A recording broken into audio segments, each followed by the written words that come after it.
You ready to let the dogs out? What? Do what? From the All Indiana Podcast Network. Join Pet Pals TV's Patty Spitler as we celebrate our furry friends. Cats, dogs, and all the critters in your family. Celebrate the bond between pets and people and meet Hoosier heroes saving four-legged lives. I love it. Good. I'm glad. It's the Positively Patty Podcast. I can't wait anymore. Me neither. Now, your host, here's Wish TV contributor Patty Spitler.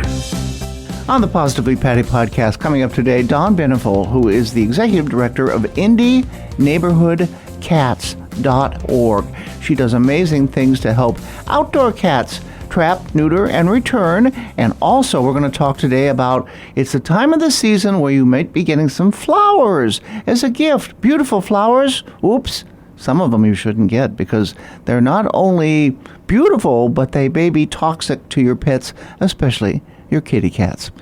Positively Patty podcast coming up. And now on the Positively Patty podcast, Dawn Benefiel. And she's here, and she is the executive director of Indy Neighborhood Cats. Wonderful right. things that you do. Thank you. Thanks for having us, Patty. Oh, really. And as you probably know, my former Pharaoh Freddy, who now loves to come inside and get in my bed, too. He loves his food. But they trapped and neutered him, and he likes to go outside once in a while, but he wants to come in after a couple hours. So He knows where it's cushy. He knew where to stop. So thank you again for that. You're welcome. What we want to talk about today, we've got Valentine's Day coming up. What else? Something? Easter. Oh, Easter. Springtime flowers. Okay, so flowers that you can get and they're not harmful to your pets, especially cats, and those that you shouldn't. So tell us. Sure. Well, you wouldn't think about. Everybody knows that any type of lily is extremely toxic to dogs and especially cats. Oh, boy. The pollen they generate can cause kidney failure within hours of exposure. Hours? Oh. Yep. But you wouldn't think of things like carnations and tulips. Tulips? Tulips are also Wow. toxic to animals. See, and that's the other thing. When you bring something in like that, the animal's like, oh, I want to investigate it. Yep. I want to chew it and see. So Well, and when you have cats, you don't think of them since they're obligate carnivores and they live off of meat and protein, but they love to smell new things. They love to get up in those flowers. And so, again, you wouldn't think of carnations wow. as something that could harm them. Hyacinths, Okay, I think you're saying I know what you're talking about. Yeah, but- spell that for us here. it is Hyacinths. Okay, They're- hyacinths. Hyacinths. That's it. Okay. See, I'm not a flower person, but I have cats, so I tend to stay away from those. Same thing. Okay, so those are not. Don't get those. You definitely don't want those. But things like sunflowers, Gerber daisies are very popular in the spring. Orchids, snapdragons, and even roses are really good alternatives. Okay, those are good. Okay, let's do it again. Tell us the good ones that we should look into. A big list of popular ones are roses, sunflowers, Gerber daisies, orchids, and snapdragons. Okay, those would be safe. Beautiful spring flowers, Okay. yes. All right. Yeah, it's just, and I was telling you, be careful with some things that you may get over the holidays too. Maybe you get a nice little candle or something, and here comes, Timber loves to do that. He comes up and goes, shh, there it Knocks them goes. over. Let me knock it off the side of the corner.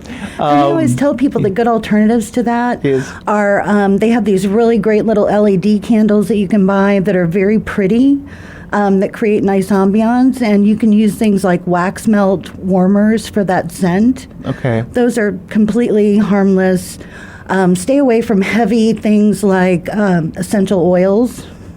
You know what? It's a lot of people, and I did it for a while too. I'm like, I looked into it, and I thought they're not sure that it doesn't harm. People put things you stick in, the outlet. The plugs, yeah. The plugs for scents. That's not real good for the animals. Anything like that can be very sensitive to animals. You're So better off just to clean your house. clean your house and clean Make the sure kitty it litter. smells nice. Yeah. Those are always the safest things. But if you can take anything like a plant, even if you think that putting it up on your refrigerator would be safe, Oh. they're very creative. I was going to say And agile, They so- can get up there. Yeah. But what you can do, even though we deal with outdoor cats primarily, we don't see the same kind of harm. So if you have a nice patio, You can put your lovely flowers out on the patio. You can put like a nice little fencing or something like that up around it so that you can still see the beauty of the flowers, and it'll keep your pet safe. Okay. Let's talk to about now, since I got you here, Indy Neighborhood Cats, Dawn Benefiel again. Let's say that someone wants to get a hold of you. How did they do that? IndyNeighborhoodCats.org. IndyNeighborhoodCats.org. We have a request assistance. Yes. They can even fill out the form, even if it's just a question. Okay. We have an intake staff of volunteers that work that. How are things going? Well, we didn't have much of a winter. Oh, I know. We only had about 2 weeks of winter, and we've already started seeing a mass amount of kittens. See, that's the other thing, though. People think it's kitten season.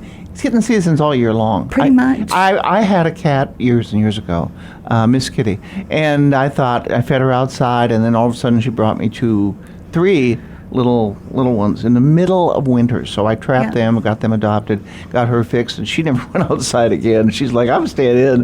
But cats can have kittens, and they don't care. Brother, sister, father, They don't know familial connections. It's all instinct, and people tend to put community cat programs on hiatus during the winter. Yeah. But we had the warmest January on record for over 100 years. Oh, yeah. And cats just don't see that break. Yeah. So we had ARPO, which is the Alliance for Responsible Pet Ownership. They just helped us with a lovely woman who had 3 different litters of cats with kittens inside her home. Oh. She didn't want them born in the cold. Oh. And then a very heavily pregnant female that they came and helped us rescue. So we work with a lot of different organizations to make sure we're making the right decision for the cats in their situation. Let's get a good plug in here, too, for someone who works with you, Rob Day. Rob is wonderful. He is just amazing. You say, can I have a trap? Can you help me? Boom. He'll do anything he can to help. And he does. Yeah. He's on a little bit of a hiatus this year. Oh, he is? Uh-huh. Well, he still does a lot of work. Yes, he does. Yeah. And his capturing the visual storytelling of what we do has really increased the bond that people feel with these cats outside. Yeah. Street cats get this rap for being bad or, a nuisance, and getting them fixed and vaccinated reduces all of those nuisance behaviors by about 99%. I will say I have some inside-outside cats, including Freddie, who wants to go out once in a while. And boy, that sure cut down on my chipmunks. And chipmunks, as cute as they are very destructive. They get in and they chew. One of them chewed one time the wire by garage door, and I couldn't put the garage up and down because they chewed. So just keep them away, because the other thing that cats do. Can I say this? I think I will. A little cat pee. If you put it in your grass, moles. Oh, They're yeah, like, no, they moles will don't go like away, and that any one, because type I of- have animals that go outside. I don't want to spray, toxic things. Right. So just a little kitty pee. Well, and just having them around. I mean, if cats are well fed, so we hear a lot from bird groups about outdoor cats and predation. And outdoor cats, when they're well managed and fed, they have no desire to go hunt. No. They'll play and chase, but if they're fed, they're not doing that for food. Yeah.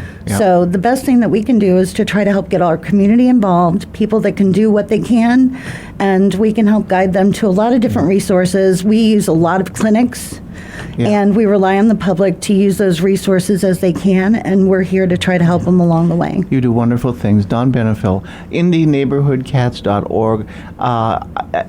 The education, the information, and the work that you do is truly wonderful. You get my A+ for that. Well, there's a huge team behind it. Oh, so it's yes, not you me. do have teamwork makes the dream That's work. right. There you go. I love it. Dawn Benefiel, IndyNeighborhoodCats.org, or you can contact me, and I will put you in touch with Dawn. But good news, good things. Thank Excellent. you, and meow. Meow. Positive Patty Podcast. We'll be back with more next time. Discover more pet-friendly stories at PetPalsTV.com, and stay with Wish TV online at WishTV.com, and when you follow Wish TV on Facebook. Be sure to like and subscribe to this podcast, and discover more great podcasts from the All Indiana Podcast Network now at AllIndianaPodcastNetwork.com.